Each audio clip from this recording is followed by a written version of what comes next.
क्या farmers protest के पीछे है कई सारी इनविजिबल फोर्सेस की साजिश? क्या किसानों के नाम पर हो रहा है लोकसभा इलेक्शंस को अपने फेवर में टिल्ट करने का प्रयास? क्या फिर एक बार दिल्ली की बॉर्डर से घुसकर किसान करेंगे लाल किले तक की चढ़ाई? हेलो फ्रेंड्स, हमेशा की तरह इस वीडियो को स्टार्ट करने से पहले हम आपके सामने लाए हैं एक एमसीक्यू क्वेश्चन को, जिसका आंसर आपको वीडियो के एंड में बताया जाएगा। सो क्वेश्चन है कि which Indian state has become the second state in India to implement uniform civil code? Options है उत्तराखंड, यूपी, राजस्थान या पंजाब। सो फ्रेंड्स, चलिए आज का वीडियो स्टार्ट करते हैं आज की डेट की सबसे बड़ी न्यूज़ के साथ, जो है किसान आंदोलन 2.0। जी हाँ, 2021 में हमने देखा था ना कि कैसे 3 फार्म लॉज को जो सरकार लेकर आई थी, उसके विरोध में इस देश के एक हिस्से से किसानों ने मेजरली अपने ऑर्गेनाइजेशंस के थ्रू लंबे समय तक के प्रोटेस्ट किया था, जिनमें कई सारे वायलेंट एंड इवन वैंडलाइजेशन के किस्से टू दी पब्लिक प्रॉपर्टी ये चलकर सामने आए थे। और इसके बाद कई महीनों तक के देश की कैपिटल को जोड़ने वाले हाईवेज तक को ब्लॉक करना इसमें शामिल था। और एंड में सेंट्रल गवर्नमेंट को किसानों की डिमांड को मानना पड़ा और जो 3 फार्म लॉज देश की पार्लियामेंट ने पास किए थे उनको रिपील करना पड़ा। बस कुछ वैसे ही अब देखने को मिल रहा है कि फिर एक बार ऑलमोस्ट वही किसान यूनियंस जो पिछली बार प्रोटेस्ट पर उतर आई थी, जो mainly Punjab, Haryana and western UP से बिलोंग करने वाले फार्मर्स का एक ग्रुप माना जाता है, जैसे संयुक्त किसान मोर्चा और बाकी जो ऑर्गेनाइजेशन से उनसे एफिलिएटेड वो, तो उन्होंने इस बार फिर से अपने ट्रैक्टर्स और बाकी व्हीकल्स के साथ दिल्ली में जाके आंदोलन करने की तरफ कूच कर दिया है। और गवर्नमेंट के साथ कुछ राउंड्स ऑफ टॉक्स भी अभी तक प्रोटेस्टर्स के एंड गवर्नमेंट के मिनिस्टर्स के द्वारा कंडक्ट करवाए गए हैं, जिनमें प्रोटेस्टिंग फार्मर ऑर्गेनाइजेशंस ने कुछ 12 डिमांड्स रखी है, जिनमें से कुछ मेनली डिमांड्स को हम लोग देख लेते हैं। तो डिमांड्स ऐसी है कि एमएसपी पर लॉ बनाना और गवर्नमेंट को मैंडेटरी करना कि वो किसानों की एक रेंज ऑफ क्रॉप्स, जैसे एमएसपी आज 23 क्रॉप्स पर मिलती है, तो वो सारे क्रॉप्स गवर्नमेंट खुद ही प्रोक्योर करे और ऐसे उन्हें पार्लियामेंट्री लॉ के थ्रू गारंटी चाहिए। उसी के साथ फार्मर्स के लिए पेंशन्स को लागू करना, WTO से इंडिया ने विड्रॉ करना, कर्जा माफ़ी जो है वो फार्मर्स को देना। 2021 के प्रोटेस्ट में जिन किसान संगठनों के कार्यकर्ताओं ने हिस्सा लिया था, जिनके ऊपर ऑफेंसेस दर्ज कराए गए थे, उन सारे लोगों पर की जो केसेस चल रही है उनको वापस लेना, ये भी इन डिमांड्स में से एक पार्ट है। वैसे ही गवर्नमेंट की तरफ से जो एक पॉलिसी लाई गई है, जिसमें उन्होंने कहा है कि हम किसान की आय को दुगना करेंगे, उसको ठीक तरह से एनफोर्स करवाना एटसेट्रा, ऐसी इनकी कुछ मांगे हैं। बट इस सब में जो सबसे प्रोमिनेंट डिमांड है संयुक्त किसान मोर्चा की, जो इन प्रोटेस्ट में शामिल होने वाली एक one of the prominent farmer organisation है, और वो डिमांड है एमएसपी को लेकर। तो क्या होता है एमएसपी और क्यों ये बार बार गवर्नमेंट और फार्मर्स के बीच में एक प्रेसिंग इशू बना हुआ रहता है? तो देखिए, एमएसपी मतलब ऐसी प्राइस जिस पर गवर्नमेंट सीजन से पहले ही बता देती है किसानों को कि आप जो फसल उगाने जा रहे हैं उसे हम कितने रेट्स पर प्रोक्योर करेंगे। इससे ये होता है कि इस देश की जो मंडियां हैं, मतलब जिन्हें एग्रीकल्चर प्रोड्यूस मार्केट कमेटी या फिर APMC कहते हैं, वहाँ पर जब किसान अपनी फसल, मोस्टली फूड ग्रेन्स वगैरह जो वेराइटीज़ है जिनके लिए गवर्नमेंट ने एमएसपी डिक्लेयर की है, उसके ऊपर या उस प्राइस से ज़्यादा ही प्राइस पर किसान का माल प्रोक्योर करना पड़ेगा, ऐसा एक तरीके से अनसेड अंडरस्टैंडिंग वहाँ पर होती है। और होलसेलर्स वगैरह जो होते हैं वो जनरली यहाँ से प्रोक्योर करते हैं, और गवर्नमेंट इस सिस्टम के थ्रू किसानों से डायरेक्टली ग्रेन्स को खरीद लेती है, जो कि फूड कॉर्पोरेशन ऑफ इंडिया, जो हमारी एक प्रीमियम ऑर्गेनाइजेशन है, उसके थ्रू इसे मार्केट रेट से या एमएसपी के रेट से खरीदा जाता है और सस्ते दामों में अपने पीडीएस सिस्टम के थ्रू मार्केट में लाया जाता है। इससे गवर्नमेंट की पीडीएस सिस्टम के लिए इस देश के जो गरीब परिवार है उनके लिए ये गेहूं और चावल और जो प्रोक्योर किए हुए ग्रेन्स हैं मोस्टली ये यूज में लाए जाते हैं। तो इसका बेनिफिट ये है कि इससे हमारे देश के जो गरीब परिवार हैं उनकी फूड सिक्योरिटी को इंश्योर किया जाता है, और मार्केट में जो प्राइस फ्लक्चुएशंस और फूड इन्फ्लेशन वगैरह जो है, इसको एक तरीके से कंट्रोल करने का ये एक रामबाण उपाय इस देश में आज तक के इम्प्लीमेंट किया जाता है।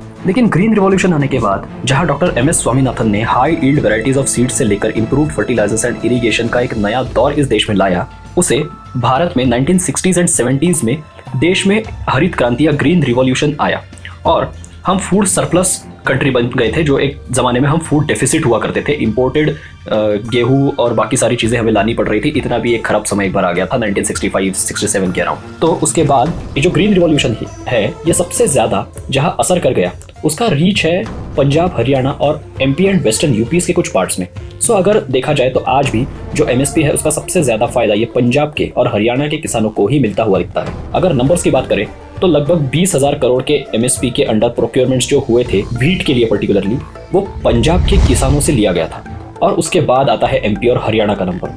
वही अगर राइस या पैडी जिसे कहते हैं, मतलब धान की जो फसल होती है, उसका अगर प्रोक्योरमेंट देखें तो उसमें भी सबसे ज़्यादा मतलब 37,000 करोड़ के अराउंड का प्रोक्योरमेंट ये अकेले पंजाब से किया गया था गवर्नमेंट ने MSP के थ्रू इन दी सीजन 2022-2023। अब बताइए, क्या अब रीजन समझ आ रहा है कि क्यों मेनली सिर्फ पंजाब से ही प्रोटेस्टर्स उठ के हर बार आ रहे हैं MSP की डिमांड को लेकर। MSP के फायदे कुछ इस प्रकार है कि MSP की वजह से किसानों को एक तरह से सेफ्टी नेट मिलता है। उनको ये एक होप हमेशा से बनी रहती है कि अगर हमारा जो प्रोड्यूस है उस पर्टिकुलर सीजन का उसे सही दाम ना मिले मार्केट में तो गवर्नमेंट इसे खरीद ही लेगी। लेकिन government mainly wheat and rice को ही खरीदती है क्योंकि ये हमारे PDS सिस्टम का और जनरली भी आम आदमी के रोज के मील्स का एक सबसे इसेंशियल कंपोनेंट है। क्योंकि अगर सरकार बाकी भी MSP के अंडर आने वाले क्रॉप्स को देखे, जैसे जवार, मेज, सोयाबीन, ग्राउंडनट वगैरह जो है, उनको भी इतनी ही मात्रा में प्रोक्योर करने लगे तो स्टोर कहाँ करेगी? ऑलरेडी हमारे वेयर हाउसेस एंड FCI के गोडाउन्स ओवरलोडेड है और हर साल हंड्रेड्स ऑफ टन्स का अनाज बारिश वगैरह और बाकी रोडेंट्स वगैरह इंसेक्ट्स के कारण हमारे देश में खराब होते रहता है, सड़ जाता है because of the lack of proper storage facilities. और वही अगर MSP के सिस्टम की डाउनसाइड्स को देखें तो ऐसा है कि MSP का अगर अश्योरेंस किसान को मिलता है तो वो क्रॉप डाइवर्सिफिकेशन की तरफ जाने के लिए कभी नहीं दिखेगा और सिर्फ पैडी और व्हीट की ही प्रोड्यूस को वो बार बार लाता रहेगा, जिसके कारण आज पंजाब और हरियाणा में एग्रीकल्चरल लैंड की quality due to excessive use of fertilisers and over production of paddy and wheat almost desertification की तरफ बढ़ती जा रही है। और कुछ सालों में इसकी ईल्ड इतनी खराब हो जाएगी या ईल्ड पूरी ज़मीन की ख़त्म हो जाएगी कि उसके बाद यहाँ की लैंड जो है, जो आज एक उपजाऊ ज़मीन है, वो पूरी तरह बंजर बन जाएगी। प्लस इसके साथ ही जो ग्राउंड वाटर का वहाँ से एक्सेसिव एक्सट्रैक्शन हो रहा है उससे वहाँ सीवियर ड्रॉट की सिचुएशंस धीरे धीरे आनी शुरू हो चुकी है ऑलरेडी। इसी के साथ अगर गवर्नमेंट ने MSP को लॉ बना दिया तो उसको ये मैंडेटरी हो जाएगा कि MSP के अंडर आने वाले पूरे 23 क्रॉप्स को गवर्नमेंट को खरीदना ही होगा, जिसके कारण हर साल लगभग 10 लाख करोड़ का बर्डन जो है वो गवर्नमेंट ट्रेजरी पर पड़ेगा। और अगर इतना बड़ा बर्डन हमारे ट्रेजरी पर पड़ता है जो कि आज हमारे देश के इंफ्रास्ट्रक्चर बजट के ऑलमोस्ट इक्विवेलेंट है, तो देश एक गंभीर फाइनेंशियल क्राइसिस में फंस जाएगा। और अब एंड में अगर सॉल्यूशंस की बात की जाए, जब भी कोई किसान अपनी फसल को MSP से कम रेट में बेचता है तो गवर्नमेंट जो MSP पे तय की गई प्राइस और उसके एक्चुअल सेलिंग प्राइस, इनका जो डिफरेंस है, उस अमाउंट को किसान के अकाउंट में डायरेक्टली क्रेडिट कर देगी, जैसा MP में ऑलरेडी किया जाता है भवंतर भुगतान योजना के अंदर। वही आज सेंट्रल गवर्नमेंट हर साल जैसे 6,000 रुपए का डिपॉजिट करती है फार्मर्स के अकाउंट में एनुअली 3 इंस्टॉलमेंट्स में, और कुछ स्टेट्स ने भी अपने बजट में से इसी राशि में ऐड करके वो किसानों को कुछ अमाउंट देते हैं। तो ये एक प्रकार से फार्मर्स के लिए एक एडिशनल इनकम सपोर्ट का काफ़ी अच्छा और इफेक्टिव मीडियम बनता हुआ दिख रहा है। सो ऐसा है ये ओवरऑल इशू।